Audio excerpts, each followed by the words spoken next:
What if less than a quarter of a Bitcoin could eventually fund the rest of your life? Not one full coin, not early retirement money, not lottery wealth, just 0.21 Bitcoin. That sounds ridiculous, almost irresponsible. Infinite money from a fraction of a digital asset? It feels like the kind of statement people screenshot and mock. And maybe they should, because on the surface, it sounds like delusion. But here's the dangerous part. What if infinite doesn't mean printing cash? What if it doesn't mean yield farming, passive income fantasies, or some secret compounding trick? What if it means positioning?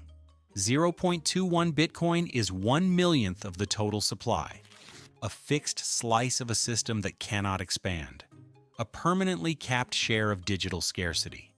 And in a world where scarcity increasingly determines power, even a small fixed position can become asymmetric over time. The question is not whether 0.21 Bitcoin makes you rich tomorrow. The question is this: in a future where access to hard collateral becomes more valuable than income, could holding a scarce asset create leverage that compounds beyond what salary ever could? It sounds extreme, but extreme ideas are often misunderstood before they are understood. Why 0.21? Why not 0.1? Why not one full coin? Because 0.21 is not random. It is symbolic. Bitcoin is capped at 21 million coins. That number is fixed. It does not adjust with inflation. It does not expand with political pressure. It does not bend to demand. 21 million. That is the ceiling. Now divide that system into meaningful psychological anchors. One Bitcoin feels unreachable for most people. 0.01 feels small, almost forgettable. But 0.21 sits in a strange middle ground. It is achievable, but not casual. It requires intention. It requires discipline. Mathematically, 0.21 represents 100,000th of the entire supply, a permanent slice of a finite network. If Bitcoin continues to mature as a global collateral asset, owning even that fraction means you control a fixed percentage of something that cannot be diluted. But this is not only math. 0.21 becomes an identity marker. It is a line in the sand, a personal standard. Not, I own some crypto, but I own a defined share of digital scarcity. And once a number becomes identity, behavior changes. When you hear infinite money, do you picture cash machines running forever? Let's slow that down. Infinite does not mean yield farming. It does not mean staking rewards. It does not mean dividends magically appearing in your account. And it definitely does not mean some passive income fantasy built on unstable promises. If that's what you heard it wrong. Infinite, in this context, means something much less flashy and much more powerful: leverage over time. Money that is printed eventually collapses under its own weight. Yield that is forced usually comes with hidden risk. But collateral that appreciates inside a fixed supply system creates optionality. And optionality compounds in ways salary cannot. If 0.21 Bitcoin becomes structurally harder to acquire over the next decade, its value is not just price.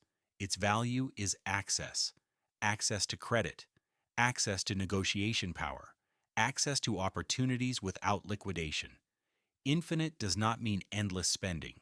It means a self-reinforcing position, a scarce asset that can be held, borrowed against, redeployed, and held again.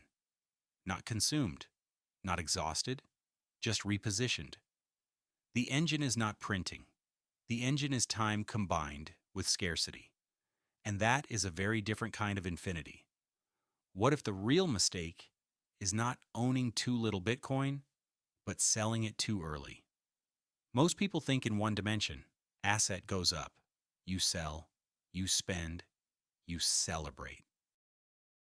End of story. But what if selling is the least intelligent move?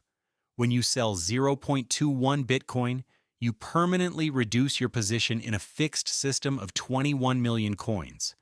You exit scarcity and return to currency. You trade a hard asset for a soft one. There is another path. Collateral, not consumption. Instead of liquidating, you borrow against appreciating collateral. You use your Bitcoin as leverage while keeping exposure. If the asset continues to mature over time, you maintain ownership while accessing liquidity. This is how real capital operates. Real estate investors do not sell buildings to access cash. They refinance. They leverage. They preserve the base asset. If Bitcoin becomes recognized collateral globally, 0.21 Bitcoin is not spending power. It is borrowing power. It becomes a strategic reserve.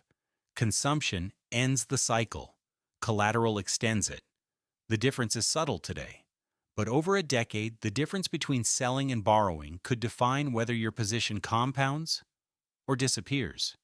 What if wealth is not about what you can buy, but what you can refuse? Most people measure money in lifestyle upgrades, bigger house, faster car, shorter work week. But real leverage shows up in quieter ways. If you hold 0.21 Bitcoin in a fixed 21 million supply system, you are not just holding an asset. You are holding optionality. Optionality means you can walk away from a bad job. It means you can negotiate without desperation. It means you can tolerate short-term uncertainty because you have long-term collateral. When your entire survival depends on monthly income, your risk tolerance collapses. You choose safety over growth. You accept conditions you do not respect. You optimize for stability instead of upside. But when you control a scarce reserve asset, your posture changes. You can take calculated risks. You can move cities. You can build something slower.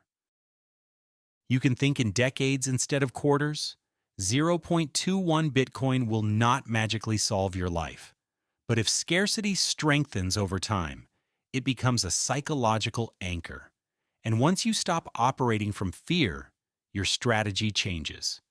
Optionality is not loud, but it is one of the purest forms of wealth. What if the real danger is not volatility, but your own need for liquidity? Selling feels rational in the moment. The market spikes, you feel relief, you lock in gains. Or maybe the market crashes, fear takes over, you protect what is left. Either way, you convert scarcity into currency. And currency is easy. Easy to spend. Easy to justify. Easy to watch disappear. When you sell 0.21 Bitcoin from a fixed supply of 21 million, you are not just changing assets. You are breaking position. You move from long-term asymmetry back into short-term survival. The liquidity trap is psychological. Emergencies happen, bills arrive, pressure builds, and the scarce asset becomes the easiest target because it is liquid. One sale becomes two. Two becomes none. None becomes regret. Years later, you calculate what 0.21 could have represented if simply left untouched. The numbers hurt. But the real damage is not mathematical. It is positional. Scarcity rewards patience. Liquidity rewards urgency. In the short term, selling feels safe. In the long term, it may be the most expensive decision you ever make. What if in 2030 the question is not, how much did you buy, but how much did you keep? Fast forward a few cycles, Bitcoin is no longer a fringe experiment. It is integrated into custody platforms, corporate balance sheets, sovereign reserves. Not universal, not perfect, but normalized. In that environment, 0.21 Bitcoin is not a trade. It is a position. This is not a price prediction. It is a positioning analysis. If adoption deepens and supply remains capped at 21 million, access becomes harder. Not because there are no sellers, but because strong hands reduce float. Institutions lock up supply. Long-term holders refuse to move. So what does 0.21 represent? It could represent eligibility. Eligibility for collateralized credit. Eligibility for participation in new financial rails. eligibility for negotiating from strength instead of from need. In 2030, wealth may not be measured only by income, but by scarce collateral controlled. The person who kept 0.21 is not necessarily flashy, not necessarily rich by traditional standards, but they are positioned. And in mature systems, positioning quietly determines power. What if infinite money is not a number, but a cycle you refuse to break? Here is the mechanism. You hold 0.21 Bitcoin inside a system capped at 21 million. Over time, adoption deepens. Scarcity strengthens. Your asset appreciates, not because it produces yield, but because its supply cannot expand. Instead of selling, you borrow carefully against it, not recklessly, not at extreme leverage, just enough to access liquidity without destroying position. You deploy that liquidity strategically, maybe into a business, maybe into productive assets, maybe into opportunities that generate cash flow. The key is discipline. If your collateral continues to appreciate faster than your cost of capital, your base position remains intact while your productive layer expands. That is the loop. Scarcity strengthens collateral.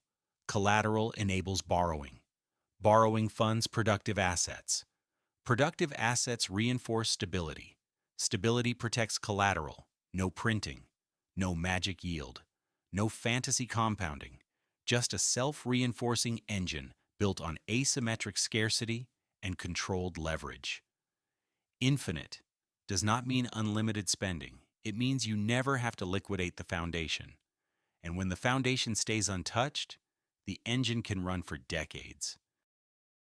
If this video helped you think differently, there are no sponsors here. No paid promotions, no affiliate links, just ideas. If you'd like to support the channel, you can send a few sats using the QR code on the screen. Even a small amount helps keep this independent. Either way, I appreciate you watching.